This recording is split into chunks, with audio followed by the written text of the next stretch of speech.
Philippians 1:15 through 18. Some indeed preach Christ from envy and rivalry, but others from goodwill. The latter do it out of love, knowing that I am put here for the defense of the gospel. The former proclaim Christ out of selfish ambition, not sincerely, but thinking to afflict me in my imprisonment. What then? Only that in every way, whether in pretense or in truth, Christ is proclaimed, and in that I rejoice. I just couldn't sit inside and do this sermon sitting on my couch, okay? I just had to get out into creation.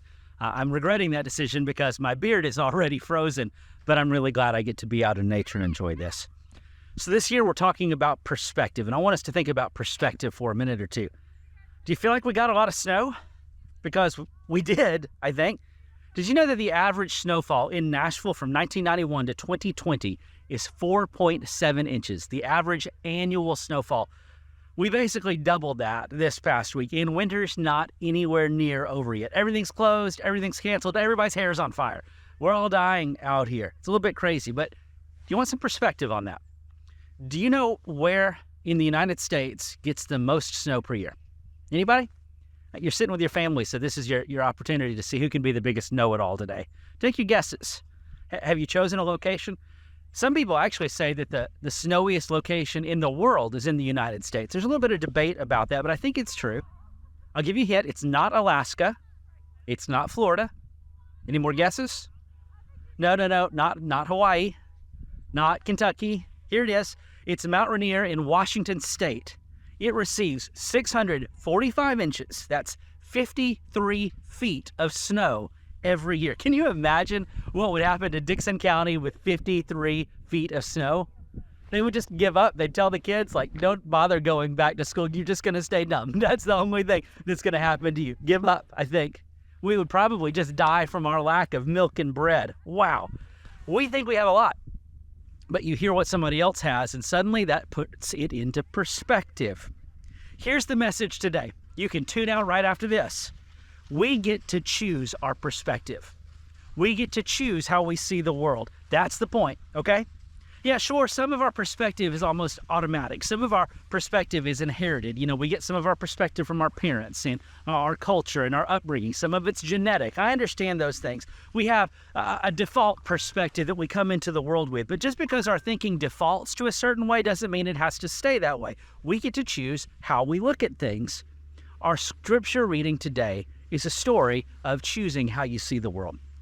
If you've got your Bible with you, I'd like you to turn to Philippians chapter 1. If you don't have a Bible with you, go find one. You got one in the house somewhere, or grab another device, an iPhone or something, and pull up the Bible out and go to Philippians 1. And I want to tell you about Philippians while you go find that. Philippians is known as Paul's joyful letter, right? It's got some great memory verses. Philippians 4, verse 4, I bet you know this one. Rejoice in the Lord always, and again I say rejoice. You've heard that one before. Or Philippians 4:13, I can do all things through Christ who gives me strength. Those are memory verses for us, right? And there's a bunch more.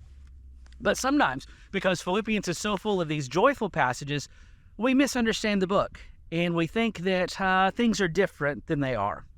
So I want to walk you through Philippians, starting in chapter 1, and take you on what I'm affectionately calling the tour to suffering. I want to show you the hard stuff in Philippians, the stuff that doesn't make you smile. Are you ready? Let's start at the beginning. Philippians 1, verse 3. Paul says, I thank my God every time I remember you. Now, Matthew, you're thinking, that doesn't exactly sound like suffering, but I want to make sure you read the book slowly and notice some things. Where's the pain in that? See, Paul says, I thank God every time I remember you because he's not with them. He is missing them. Paul has been separated from them. There's some homesick. There's some longing here. If you don't believe me, look at verse 7. It says, I hold you in my heart. And then it says, I yearn for you. He's homesick for his friends. Now, okay, that's not a kidney stone, but it's still some pain, right? You know it's like to miss somebody. Yeah, maybe you were homesick at summer camp or the first week of college or at some point in your life. You've been there. Okay, keep reading verse 7. Do you see anything else unpleasant in verse 7? I do. Paul refers to his imprisonment, and he refers to it again in verse 13 and again in verse 14. Now, I feel like it's worth taking a minute to say. In the ancient world, remember that imprisonment was not a punishment.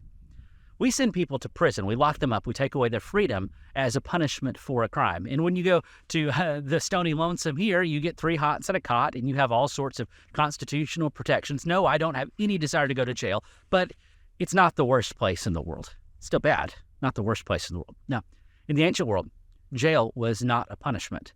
Jail or prison is where you awaited your punishment. You remember in the ancient world, there was a lot of capital and corporal punishment. So a lot of times if you went to prison because you were waiting for your execution. The few people that stayed in prison any length of time tended to be political prisoners, and these were not nice places. This is where you awaited your flogging, your crucifixion, maybe having your hand cut off, your exile, whatever it is. So when Paul talks about imprisonment, don't picture 3 hots and a cot. Picture a dark basement and the possibility of death. You get that even more in verses 20 and following, where he says, I may live, I may die. In verse 28, he talks to the church about being frightened by their opponents. Somebody is threatening them, is harassing them. But wait, there's more. In chapter 2, verse 26, he talks about his friend named Epaphroditus, okay? Epaphroditus also missed them. He's in the homesick boat too. Verse 27 says during that time, he was ill to the point of death. This wasn't just a man cold, because verse 30 says that he nearly died for the sake of Christ, risking his life to complete what was lacking in your service. I don't know what happened. Did he get E. coli in Honduras? Did he suffer from exposure to the elements on a 14-degree day to preach? I'm not comparing myself to him, don't worry. But did something about his ministry take his health from him? That happens. Chapter 3, verse 2, Paul warns the Philippians, look out for the dogs, look out for evildoers, look out for the mutilators of the flesh. That sounds like a thing that's scary, a thing that's painful, doesn't it? They're not the only problem. Chapter 3, verse 18, he talks about people who walk as enemies of the cross of Christ, and this makes Paul cry. He was heartbroken about the wickedness that he saw. Chapter 4, verse 2. Then he gets to these 2 women, Euodia and Syntyche. Euodia and Syntyche. Some scholars argue that the entire book of Philippians is based around the issue in chapter 4, verse 2. And the issue is these 2 church ladies are fussing and fighting. Now, Paul doesn't say what about. He didn't have to, because all the people in Philippi already knew about it. The issue is unknown to you and me, but it wasn't unknown to them. This is probably more than I need to say, and I'm not talking about anything that's happening right now or last week or that I'm worried about next week, but I'm just telling you this because I think this is a Bible thing you need to know. A lot of people think that the hard part of preaching is preparing lessons, and that part's fun. A lot of people think the hard part of ministry is dealing with people who are sad and grieving, and that's not fun, but it's deep, it's meaningful, it's rewarding, it's a lot of things. The thing that is the most draining and difficult about ministry, and ask any ministry you know about this, is when church people fight and fuss over dumb stuff. This really bothered Paul, okay? So this is the tour to suffering. Here's the recap. You see the pain in the book there. There is imprisonment. There is missing people. There is the possibility of looming death. There is illness. There is loss of loved ones. There are people who are fussing and fighting. There are bad people doing bad things. Have you followed me so far? There's a lot of pain in this joyful book. Now, it's been a few minutes, but I told you a few minutes ago what the point of this sermon was. Have you forgotten that yet? I nearly did. The point of this book, the point of this sermon is you get to choose your story. You get to choose your narrative. Paul could have told the story of Philippians the way I just told it to you, as the story of pain. Here are all of the things that are wrong in the world. Here are all the things that I don't like. Here's the things that are hurting me and causing me trouble. But that's not what Paul chose to do. Go back to chapter 1. Actually, go back to chapter 1, verse 12. Paul said, I want you to know, brothers, that what has happened to me has really served to advance the gospel. Now, you might be tempted to call this glass half full, rosy optimism, Pollyanna type behavior, right? But Paul wants to make sure that you absolutely know that he is dead serious. He is telling the truth about this. He says, what has happened to me has really served to advance the gospel. And then he gives you 2 reasons that that's true that you can go check out. The first is in verse 13, reason 1, so that it has become known throughout the whole imperial guard and to the rest that my imprisonment is for Christ. Wow. Paul said, this arrest has directly led to the emperor's secret service finding out about Jesus. That's a good thing. Yeah, prison, not good. But the Secret Service learning about Jesus, that's really good. Again, I want to make sure you see this. Paul could have chosen the perspective, the narrative of pain. He could have said, woe is me. I don't have my Serta mattress. I don't have my favorite pillow. I don't have my Kindle. I don't have Netflix, and the heat is out. But what Paul chose to do was look at it from another perspective, a gospel perspective. He chose to say, because this bad thing happened, here is the good that God has brought into the world. Wow. The second reason is in verse 14. Paul said, and most of the brothers have become confident in the Lord by my imprisonment, are much more bold to speak the word without fear. Isn't that cool? Paul said, first, because I got arrested, the Secret Service knows about Jesus. And then the second thing he says that's so cool about this is that my brothers and sisters are now bolder in the gospel. Now, Matthew, that sounds backwards. You know, I think if you arrest the preacher, the church gives up. But Paul says that's not what God has done. God says these people have actually found out, guess what? You're not dead. It's okay. You can trust him. This is going to be okay. Trust God. That's how my God works. He has chosen to see this through a lens of the glory of God. In verse 15, he's going to give you another piece of information that's helpful. He's not done yet. He's given you two concrete reasons for why he sees the world the way he sees it. Now he's giving you another piece of information and another story. Here's verse 15.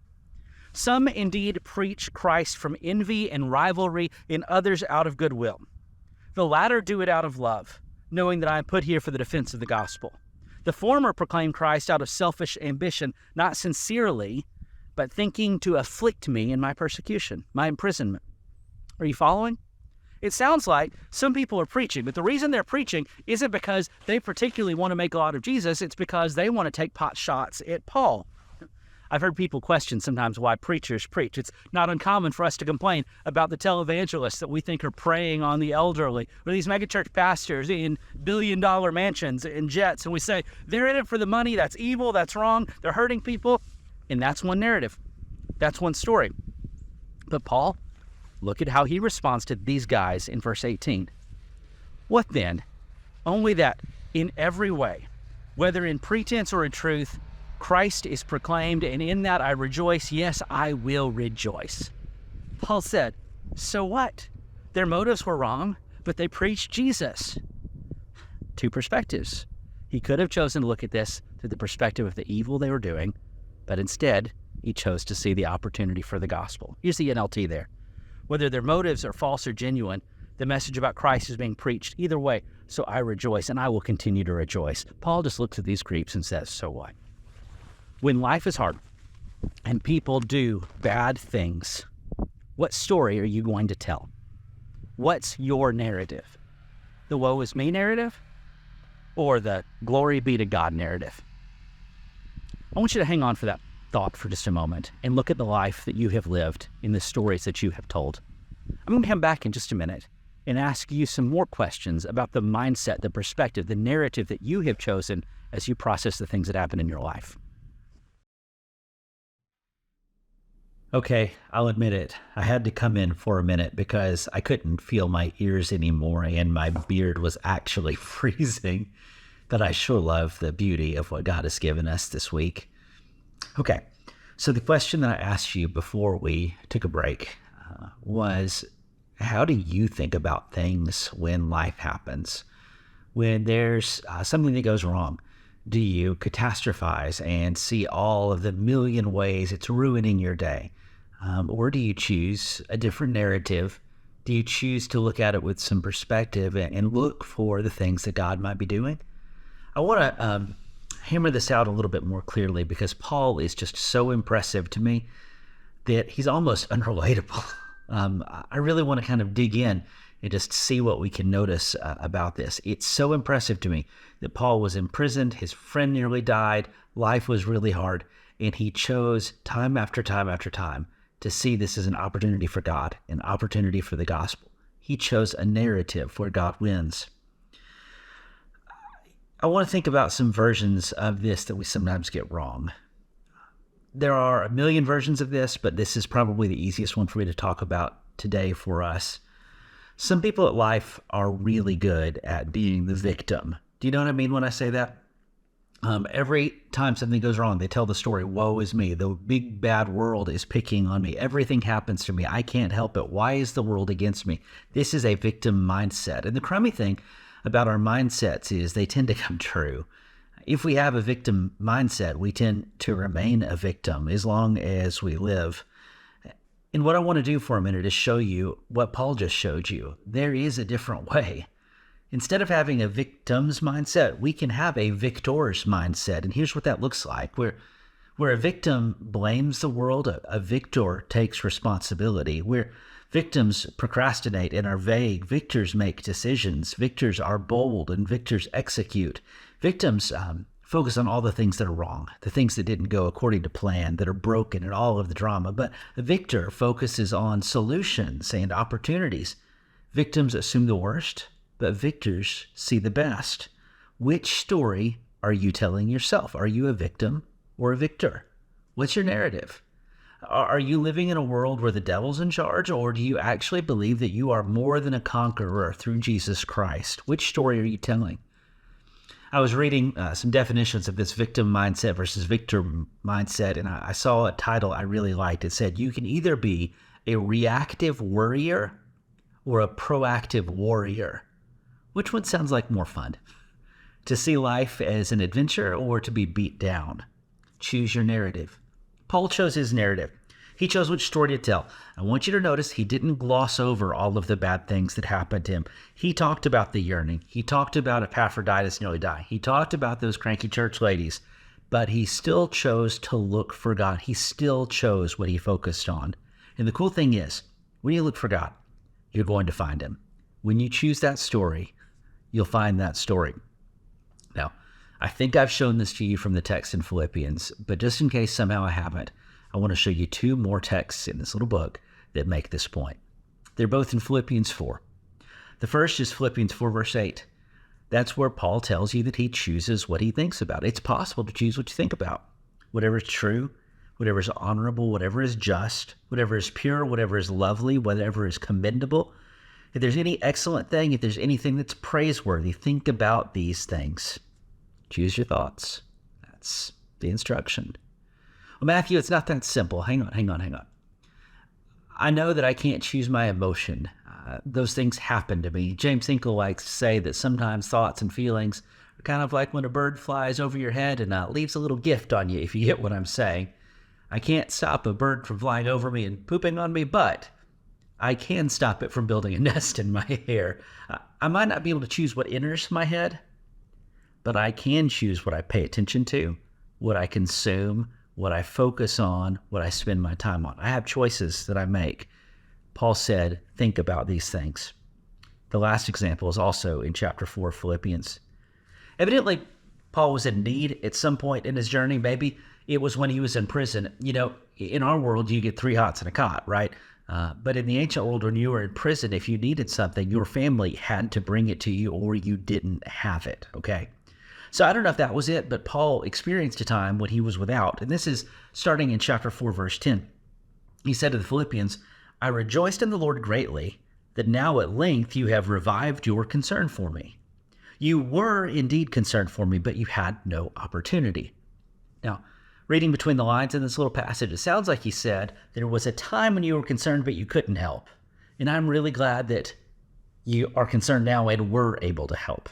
Are you following? You couldn't help, you could help. Now, evidently, Paul needed something, and the Philippians weren't able to provide. The text doesn't tell us why they couldn't. Maybe Paul couldn't get them a message. Maybe they didn't have the financial resources to acquire what Paul needed. Maybe they didn't have the ability to transport it. Maybe they weren't allowed to. We don't know. But I want you to put yourself in their shoes, in Paul's shoes, excuse me. I want you to put yourself in Paul's shoes. You're in prison. You're afraid that you might die. And your friends that you have written to, that you love, that you've poured your heart into, go silent. What do you think? Let me tell you the truth. My mindset's not always the right mindset. I think they've abandoned me. They don't care about me. Those jerks. How quick they've given up. If I'm real honest, a lot of times we do the same sort of thinking with God. God has failed me, right? But Paul did not choose to see it that way. He said, I know you were concerned. I just know you couldn't help. He amazes me. But look at what he continues to say. I have learned in whatever state I'm in to be content. I have learned the secret of facing plenty and hunger, abundance and need. Here's the verse you know. I can do all things through him who gives me strength. I love that the text said Paul learned these things. Because if Paul learned them, he didn't always know them, and they weren't automatic. There was a time when Paul did not have this mindset, when Paul had a different narrative, but he learned this one. And if Paul learned this narrative, guess what that means for you and me? We can too. So here's your challenge this week. Perspective's our word for the year. I want you to evaluate what story you are telling yourself. Are you telling yourself that you are a failure? Do you believe that God has given up on you? What story are you telling yourself? Are you telling yourself the story that the sky is falling and this big, mean, bad world is just going to take over and there's no hope? Are you telling yourself that story? Are you telling yourself that nothing that's ever gone wrong in your life is your fault? You're just a victim. Well, if that's the story you're telling yourself, this morning I want to suggest that there is a far better story. It's a story that begins, well, it doesn't exactly begin, but it kind of begins with a king being born in a manger. It's a really cool story. And if you choose his story, the victor's story, yeah, bad stuff will still happen. But I promise you, in this story, there will be a happy ending. What story are you going to choose?